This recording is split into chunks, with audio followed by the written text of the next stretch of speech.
on our bus trip, I think one of the things that captured imagination is that we came to lift up the local stories. We came as learners to local reality to hear the story of the struggle of people and to hear their worry, their concern. We drew a bunch of Catholics who were quite upset. And what you have to know about the bus is, while yes, the bus was an amazing experience, it was a direct response to the Vatican's censure. So it was the Holy Spirit's fault that the whole thing happened. But it really was an effort to use our notoriety from the Vatican, thanks to the Vatican. But what we discovered is, as learners in the local reality, is people have a story to tell. Everyone has a story to tell. We drew nuns, we drew Catholics, we drew a wide variety of faith folks. I'll never forget the first night in Des Moines. I had never realized that there was a Buddhist temple in Des Moines, and they all came to our opening event. It was a stunning thing for me. But we also touched, as has been mentioned, the N-O-N-E-S, the nuns, because I think what we did was to speak with a heart of clarity, with a heart of candor, with a heart that welcomes the 100%.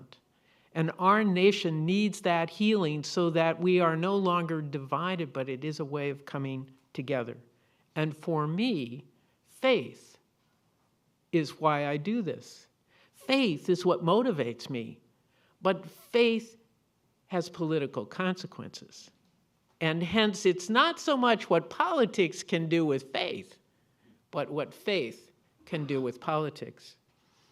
So if we're candid and not calculating, if we're focused on justice and the 100%, let me tell you a couple of quick stories, because this is why we've got to do this work. A couple of weeks ago, President Obama signed the executive order to lift minimum wage for federal contract workers, and I got to be at the White House. I mean, really, join the convent, lead a quiet life. It's just amazing.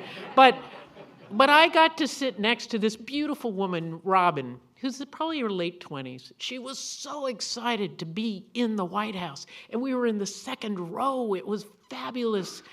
And she had a new blue dress. And she told me that she worked at a national chain of clothing stores. She worked full-time, but she was making minimum wage. So she was really excited that somebody would get a raise. And she had gotten her new blue dress with her employee discount, and it cost her $20.43. It had been on sale first.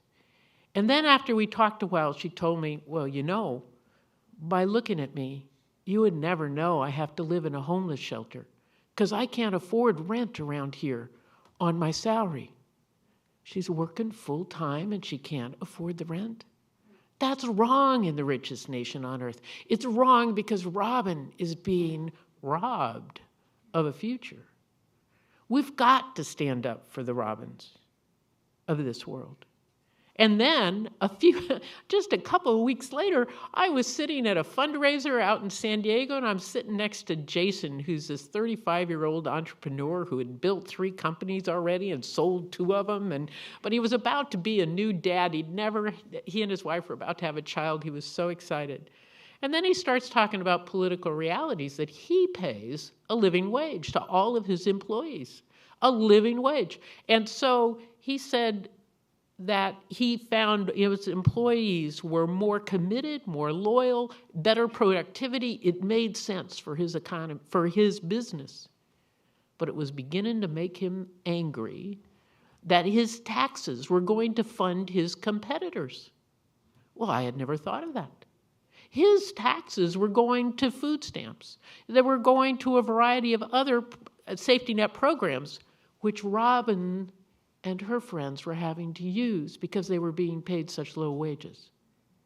It is wrong that our people cannot earn enough in their employment to live in dignity. In the richest nation on earth, we're better than this. We need to speak of the stories of Robin and Jason.